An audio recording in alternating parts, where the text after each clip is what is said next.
हमारा जो मौसम विभाग है IMD, वो लगातार उत्तर, मध्य और पूर्वी भारत में भीषण लू यानी हीट वेव की चेतावनी दे रहा है। इसी बीच एल नीनो नाम आने वाला है। आप घर से बाहर निकले और लगे कि किसी आग की भट्टी की तरफ जा रहे हैं तो हैरान मत होइएगा, अब की गर्मी बर्दाश्त से बाहर होने वाली है, ऐसा मौसम विभाग का अनुमान है।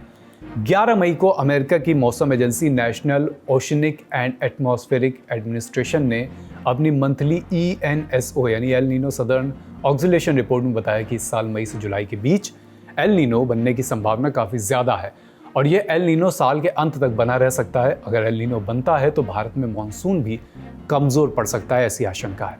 बारिश कम हो सकती है, गर्मी बढ़ सकती है। एल नीनो एक मौसमी घटना है, इसके बारे में अगर आपने अब तक नहीं जाना है तो हम संक्षेप में बता देते हैं। अमेरिका की नेशनल ओशन सर्विसेज की वेबसाइट के मुताबिक एल नीनो शब्द का इस्तेमाल सबसे पहले 17वीं सदी में दक्षिण अमेरिका के मछुआरों ने किया था। ये स्पेनिश भाषा का शब्द है जिसका मतलब होता है क्राइस्ट चाइल्ड या छोटा बच्चा। एल नीनो आमतौर पर हर 2 से 7 साल में एक बार मध्य और पूर्वी उष्णकटिबंधीय प्रशांत महासागर यानी ईस्टर्न ट्रॉपिकल पैसिफिक ओशन में बनता है। लेकिन जब भी एल नीनो बनता है, हाहाकार मचा देता है। इसका असर पूरे विश्व के मौसम, बारिश के पैटर्न, समुद्री परिस्थितियों और मछली पालन पर भी पड़ता है। एक एल नीनो आमतौर पर 12 से 18 महीने तक रहता है। अच्छा, हमने अभी आपके सामने 2-3 बार ये कहा कि एल नीनो बन सकता है, ऐसा एक्सपर्ट अंदेशा जता रहे हैं। सवाल ये है कि बनता कैसे। इसके तार जो है जुड़े होते हैं एल नीनो सदर्न ऑक्सीलेशन से, जिसका जिक्र अभी हमने किया। अमेरिका इस पर हर महीने रिपोर्ट जारी करता है, शॉर्ट फॉर्म में इसको ENSO कहते हैं। ENSO भूमध्य रेखीय प्रशांत महासागर, अंग्रेजी में जिसे इक्वेटोरियल पैसिफिक ओशन कहते हैं, उसमें समय समय पर बदलने वाला चक्र है, एक साइकिल है। और ये बदलता कैसे?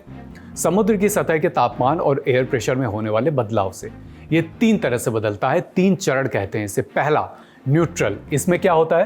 पूर्व से पश्चिम की ओर चलने वाली हवाओं को ट्रेड विंड्स कहते हैं। अगर ट्रेड विंड्स सामान्य रहती हैं तो ENSO नॉर्मल रहेगा। गर्म पानी पश्चिमी प्रशांत महासागर में ही रहता है, मौसम का संतुलन बना रहता है, नॉर्मल बारिश होती है। दूसरा चरण होता है एल नीनो, जिसकी अभी चर्चा चल रही है। इसमें ट्रेड विंड्स कमज़ोर पड़ जाती हैं, माने पूर्व से पश्चिम की ओर चलने वाली हवाएं जो हैं थोड़ी कमज़ोर हो जाती हैं। उसकी वजह से गर्म पानी पूर्वी प्रशांत महासागर की ओर खिसक जाता है और दक्षिण एशिया में बारिश कम हो जाती है। सूखे जैसी स्थिति भी बनने की आशंका रहती है। इसी में तीसरा चरण होता है ला नीना। ये ठंडा वाला मामला है, ट्रेड विंड्स ज़्यादा स्ट्रॉन्ग हो जाती हैं, पूर्वी प्रशांत महासागर का पानी सामान्य से ज़्यादा ठंडा हो जाता है। भारत में सामान्य से बेहतर मानसून देखने को इसमें मिल सकता है। चलिए, तो टेक्निकल बातें हो गई, लेकिन मुद्दा कमोवेश आप समझ ही गए होंगे। मुद्दा ये है कि जब भी एल नीनो आता है तबाही मचाता है।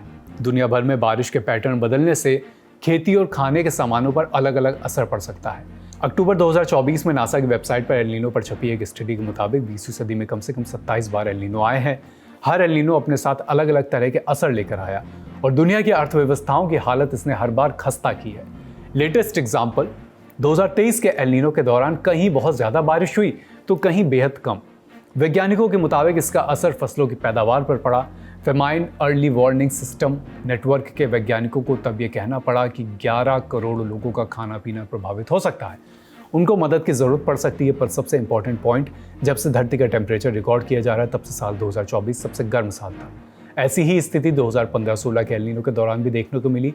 अफ्रीका, एशिया, प्रशांत क्षेत्र और लैटिन अमेरिका में करीब 6 करोड़ लोगों को खराब मौसम और क्लाइमेट चेंज की वजह से खाने पीने तक की किल्लत हो गई।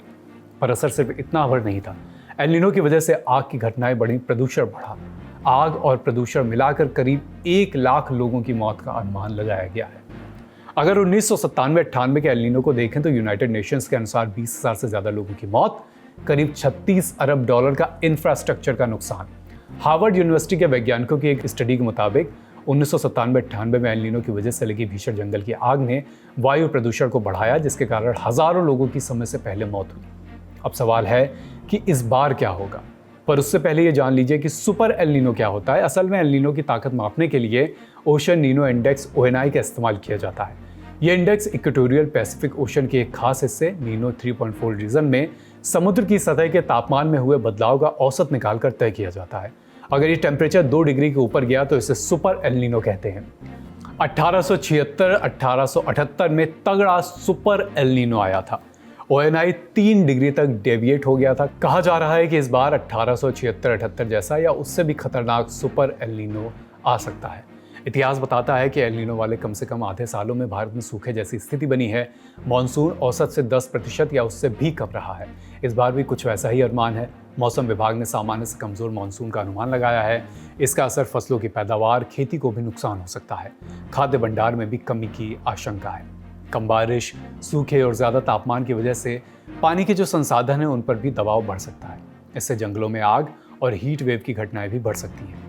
लोगों की सेहत पर गंभीर असर भी इससे पड़ सकता है। बिजनेस स्टैंडर्ड ने संयुक्त राष्ट्र और वर्ल्ड बैंक के लिए जलवायु परिवर्तन सलाहकार रह चुके SN मिश्रा के हवाले से इस पर लिखा है, भारत की 50% से ज़्यादा कृषि भूमि आज भी बारिश पर निर्भर है। इसलिए सुपर एल नीनो की वजह से कमज़ोर मानसून आने वाले कृषि क्षेत्र सबसे ज़्यादा प्रभावित हो सकता है। कम बारिश और लंबे सूखे के दौर का असर खरीफ फसलों की पैदावार पर पड़ सकता है। इसके अलावा सिंचाई और हाइड्रो इलेक्ट्रिसिटी के लिए ज़रूरी रिजर्वर्स में पर्याप्त पानी नहीं भरने से रबी सीजन की खेती और ऊर्जा सुरक्षा पर भी असर पड़ सकता है। कृषि उत्पादन घटने से खाद्य पदार्थों की कीमतें बढ़ेंगी और महंगाई पर दबाव भी बढ़ेगा।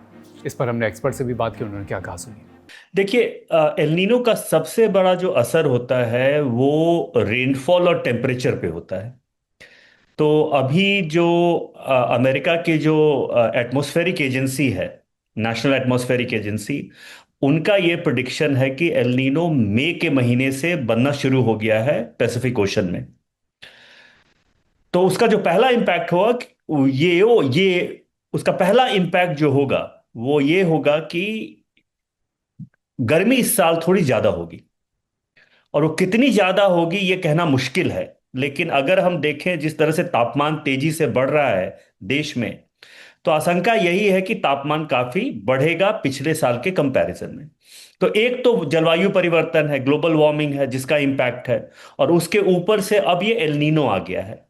और जो नेशनल एटमॉस्फेरिक एजेंसी है अमेरिका का, वो भी ये प्रेडिक्शन है कि इस साल का जो एल नीनो है वो सुपर एल नीनो होगा, जो कि 1870-76 में जो आई थी एल नीनो, उसके कंपैरिजन में लोग बात कर रहे हैं। तो पहला इंपैक्ट है तापमान पे और दूसरा इंपैक्ट है मॉनसून पे। अब ये देखना है कि मॉनसून पे क्या इंपैक्ट होगा। ये भी कहना बहुत मुश्किल है, लेकिन अनइवन मॉनसून, एक्सट्रीम रेनफॉल होने की आशंका है, जिसपे कि खेती पे भी खरीफ सीजन पे इंपैक्ट होगा। यानी एक तरफ तो ईरान युद्ध की वजह से तेल की किल्लत है, तेल के दाम लगातार बढ़ रहे हैं, आशंका है कि और भी बढ़ेंगे। पेट्रोल डीजल महंगा हुआ तो पूरी अर्थव्यवस्था महंगाई की चपेट में आ सकती है। ऊपर से एल नीनो की ये आफत, उससे खेती पर असर पड़ने की बात कही जा रही है। आशंका है कि फसल कम होगी तो महंगाई और भी बढ़ सकती है। पिछले कुछ दिनों से हम देश की अर्थव्यवस्था पर लगातार लल्लन टॉप शो में बात कर रहे हैं। पेट्रोल डीजल पर बात हमने की, हमने गिरते रुपए पर भी बात की, महंगाई बढ़ने की आशंका पर भी बात की, आज भी हमने बढ़ती गर्मी पर रिपोर्ट्स दिखाई, एल नीनो की बात की। लेकिन इसका मतलब ये नहीं कि हम आपको डराना चाहते हैं। बतौर पत्रकार, बतौर पत्रकारीय संस्थान, द लल्लन टॉप की ये जिम्मेदारी है कि आपको देश की अर्थव्यवस्था की ज़मीनी हकीकत दिखाएं। अगर दाम बढ़ने से या एल नीनो से भविष्य में कोई संकट आने वाला है तो हमारी जिम्मेदारी है कि आपको आगाह करें।